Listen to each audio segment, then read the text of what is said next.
এই হচ্ছে রংটং স্টেশন। আমি ওর ব্লগগুলি দেখি, আপনারা দেখবেন, সাবস্ক্রাইব করবেন, খুব ভালো ট্রাই করছে। এখানে একটা ফটো জোন আছে।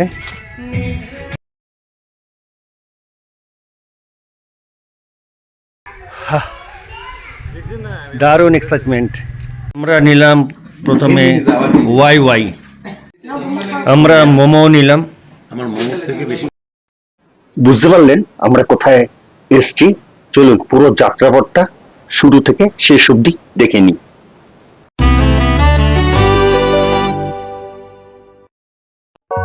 আজ 13ই ফেব্রুয়ারি 2026। হঠাৎ মন চাইলো পাহাড়ি কোনো নির্জন গ্রামে ঘুরে আসতে, তাই আমি আমার মিসেস বেরিয়ে পড়লাম বাইক নিয়ে রংটং এর উদ্দেশ্যে। প্রথমেই আমরা হিলকার রোড ধরে এগিয়ে চলেছি বাইক নিয়ে। শিলিগুড়িতে আজকাল প্রচন্ড জ্যাম, প্রচন্ড। আমরা এগিয়ে চলেছি। এই মুহূর্তে আমরা রয়েছি মাল্লাগুড়ি মোড়ে, আর এখানে কনস্ট্রাকশনের কাজ হচ্ছে বলে একটু জ্যাম বেশি। আর এখান থেকে আমরা ডান দিকে টার্ন নিলাম, এই সেই হিলকার রোড। দেখুন এখান থেকে ডিস্টেন্স সুকনা 8, ইন্দারিয়া 25, কার্শিয়াং 45, সোনাদা 60। আর কিছুক্ষণ পরে ইট পাথরের জঙ্গল ছাড়িয়ে আমরা চলে যাব সবুজের মাঝে, অর্থাৎ প্রকৃতির মাঝে। আর ইতিমধ্যে চলে আসলো শালবাড়ি বলে জায়গাটা। দেখুন একটা মনাস্ট্রি রয়েছে শালবাড়িতে, শিলিগুড়ির খুব কাছেই। তারপরে এই রাস্তাটা যে আমার এত প্রিয়, দেখতে দেখতে আমরা চলে আসলাম সুকনা। বাঁদিকে গেলে রোহিণী রাস্তা দিয়ে দার্জিলিং, আর এটা হচ্ছে আদি রাস্তা। আদি রাস্তা বলতে এটাই হিলকার রোড, যেটা দার্জিলিং যাওয়ার সবচেয়ে পুরনো রাস্তা। আর এই টয় ট্রেনের লাইনটা আমাদের এই রাস্তাতেই পড়বে, কার্শিয়াংয়ে গিয়ে রোহিণী রাস্তার সাথে মিট করবে। এই রাস্তাটা অপূর্ব, দেখার মতন, আপনি চোখ ফেরাতে পারবেন না। এই রাস্তায় গাড়ি ঘোড়া একটু কম চলে। যখন থেকে রোহিণী রাস্তা চালু হয়েছে দার্জিলিং যাওয়ার, তখন থেকে হিলকা রোডে গাড়ি ঘোড়া আর পাবেন না। কিন্তু হিলকা রোডের এই জঙ্গলটা খুবই উপভোগ্য। গাড়ি ঘোড়া কম থাকার জন্য আমরা রাস্তাটা খুব এনজয় করলাম। আর দেখতে দেখতে চলে আসলাম শিলিগুড়ি থেকে মাত্র 15-16 কিলোমিটার দূরে এই রংটং। এটা NH55। এরপরেই স্টেশনটাই হচ্ছে তিনদারিয়া। শিলিগুড়ি থেকে টয় ট্রেনে আসলে প্রথম যে জংশন, শিলিগুড়ি জংশনের পর স্টেশন পড়ে, সেটা শুকনা, তারপরে এই রংটং। আর রংটং এই দেখা মিলল সেই খেলনা গাড়ির, যেটা আমাদের প্রত্যেককেই টানে। একবার না একবার হলেও আমরা এই খেলনা গাড়িতে চড়েছি, কিছুটা দূর গিয়েছি অথবা দার্জিলিং অব্দি গিয়েছি। এই হচ্ছে রংটং স্টেশন। কিছুক্ষণ আগে আমরা এখান থেকে টয় ট্রেন পাস করতে দেখলাম। এই হচ্ছে স্টেশনের টিকিট ঘর বা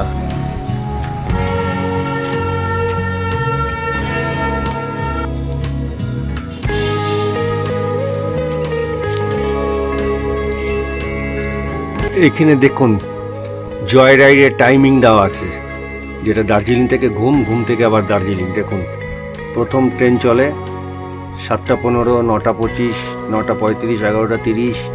এখানে আবার ট্রেনের ভাগ আছে, diesel joy ride, steam joy ride. 3:45 last ট্রেন। আদিতে রংটং স্টেশনটা কেমন ছিল দেখুন, আর এখন কেমন দেখলেন। এই যে যখন একদম প্রথম দিকে ব্রিটিশ আমলে, রংটং স্টেশনের উচ্চতা হচ্ছে 1404 ফিট। এই যে এই রংটং এ এসেও চৈতালিদির সাথে দেখা গেল। চৈতালিদি একজন সুগায়িকা, শিলিগুড়ি তথা উত্তরবঙ্গের। যারা গান বাজনার সাথে আমরা যুক্ত সবাই জানে। চৈতালিদির হাজবেন্ড পিন্টু দা। আমি ওর ব্লগগুলি দেখি, আপনারা দেখবেন, সাবস্ক্রাইব করবেন, খুব ভালো ট্রাই করছে বেটার করার জন্য। Thank you, thank you, thank you. আমরা পিন্টু দার অনুরোধে চললাম হর্নবিল পার্ক দেখতে। আমরা বাইক নিয়ে আসলাম এখানে ঘুরতে। পিন্টু দা, চৈতালিদি, সুব্রতর সাথে দেখা। এবার বলছে যে এখান থেকে তিনদারিয়া 7 কিলোমিটার, হর্নবিল পার্কে যাবে। বাইকটা আমরা এখানে রংটংয়ে রেখে দিলাম। তা আমরা এই চললাম, এই যে গাড়িতে উঠে গেলাম। এই যে বাকিরা, যাক কাছের মানুষদের সাথে দেখা হয়ে গেল। একসাথে ঘোরার মজা আলাদাই। ওই দূরে যদি আবহাওয়া ভালো থাকতো শিলিগুড়ি শহরটা দেখা যেত। আমরা হর্নবিল পার্কের খুব কাছেই চলে আসলাম, বলতে পারেন চলেই আসলাম। এই হর্নবিল পার্ক লেখা আছে। পার্কের এইদিকে একটা পার্ট আর দেখাচ্ছে এই যে রাস্তা হিলকা রোড, আবার এইদিকে পার্কের আর একটা গেট, মিডিলের রাস্তা। প্রথমে কোনটাতে যাব দেখি। পার্কে যাই, তার আগে টিকিট কাটতে হবে। টিকিট হচ্ছে পার হেড 50 টাকা, একটু বেশি মনে হচ্ছে না 50 টাকাটা, কিন্তু এসছি যখন একটু ঢুকেই যাই। এই হচ্ছে টিকিট কাউন্টার। আমরা 5 জনে 5টা টিকিট কাটছি, 250 টাকা নিবে আমাদের টিকিট। এই পাশ দিয়ে রাস্তা, এই দিকটা সোজা দার্জিলিংয়ের দিকে চলে গেছে। এই 5টা টিকিট কেটে নিলাম, 250 টাকা, 50 টাকা করে পার হেড। আমরা প্রবেশ করছি হর্নবিল পার্কে। এটা এই 2-3 কিলোমিটার হবে রংটং থেকে। তো এই হচ্ছে পার্কের ফার্স্ট লুক। আর এই জায়গাটা এই লোকাল জামা কাপড়, এটা কি এই ড্রেসগুলো এই সেল কে লাগিয়ে দিদি? ও ফটোশ্যুটের জন্য এখানে ড্রেস ভাড়া পাওয়া যাচ্ছে। এই যে সুন্দর সুন্দর জামা কাপড়।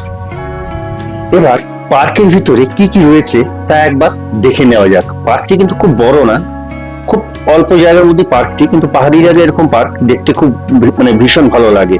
তাহলে চলুন পার্কটা একবার ঘুরে দেখাই আপনাদের। চলছে চৈতালিদের আর পিন্টুদার রোমান্স আবার নতুন করে জেগে উঠেছে। আমরাও বা কম কিসের।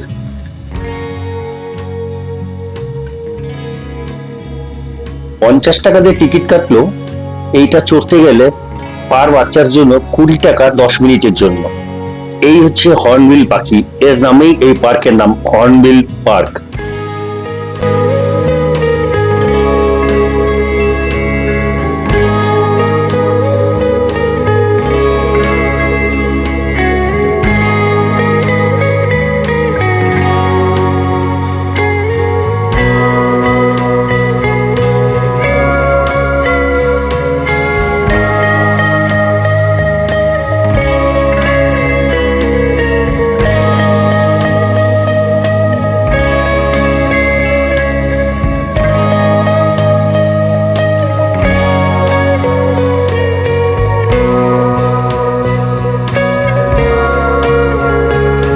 আমরা রাস্তার দুধারেই পার্ক আছে, তো আমরা ওই মেন পার্কটা থেকে বেরিয়ে এই যেখানে এই মেন পার্কটা, এখান থেকে বেরিয়ে আবার পার্কের আরেকটা অংশ রাস্তার এপারে আছে, এটাতে এখন যাব আমরা।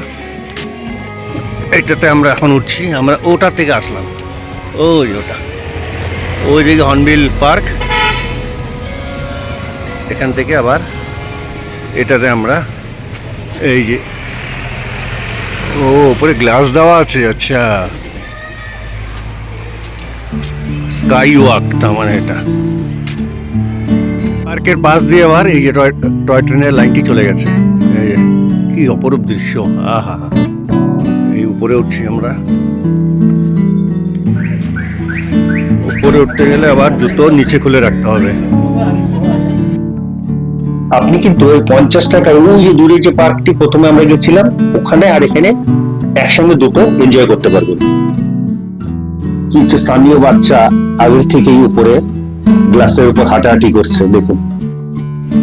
এবার একটু উপরে ওঠা যাক, খুব সাবধানে উঠতে হবে।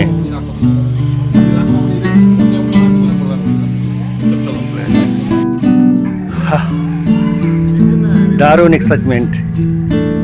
আমাদের শিলিগুড়ি থেকে 15-20 কিলোমিটার হবে রংটংয়ের থেকে 2-3 কিলোমিটার দূরে এই হর্নবিল পার্ক। বাচ্চারা আনন্দ পাবে। পার্কটা খুব একটা বড় না, পাহাড়ি এলাকায় তো অত বড় জমি পাওয়া মুশকিল। যেটুকুনি আছে পাহাড়ি লোকদের কাছে, এখানে পাহাড়ের বেশি বাচ্চারা, নেপালি বাচ্চারাই বেশি দেখলাম। তো আজকে ছুটির দিন না বলে একটু ফাঁকাই আছে।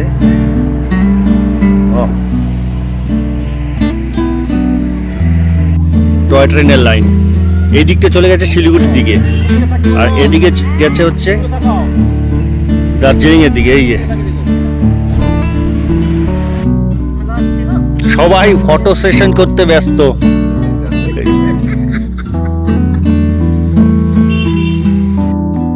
আহা, ফুলগুলো কি সুন্দর দেখতে। আমরা হর্নবিল পার্কের দুটি অংশই দেখে নিলাম। এখন আমরা এখান থেকে বেরিয়ে যাচ্ছি আবার রংটং এর দিকে, পাশেই। আমরা আবার রংটংয়ে ফিরে আসলাম পার্ক থেকে। আর এই উপরের রাস্তাটা দেখুন, উপরের রাস্তাটা চলে গেছে এটা শিবখোলার দিকে। আমরা একটু কিছু খাওয়া দাওয়া করবো এই জায়গাটায়। এই রেস্টুরেন্টে ঢুকলাম, দেওয়ানস হোটেল, রংটং।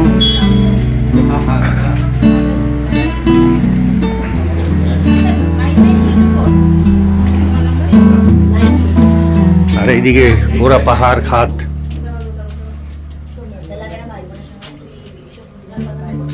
আমরা নিলাম প্রথমে ওয়াই ওয়াই, যে যার মতো খাচ্ছে, কেউ ওয়াই ওয়াই খাচ্ছে, কেউ মোমো খাচ্ছে।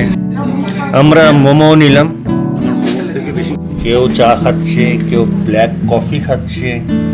এই পিন্টুদা ব্ল্যাক কফি খাচ্ছে যাতে মেদ না জমে। সন্ধ্যা হয়ে এলো, একটা ডাক শুনুন।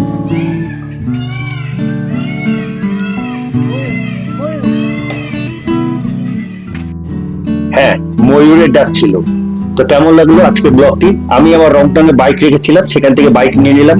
চৈতালি দি, পিন্টুদা এরা গাড়িতে চলে গেল, আমি আবার বাইক নিয়ে শিলিগুড়ির দিকে ফিরছি। আজকে এখানেই। ভালো লাগলে অবশ্যই লাইক, শেয়ার, সাবস্ক্রাইব করবেন। ধন্যবাদ।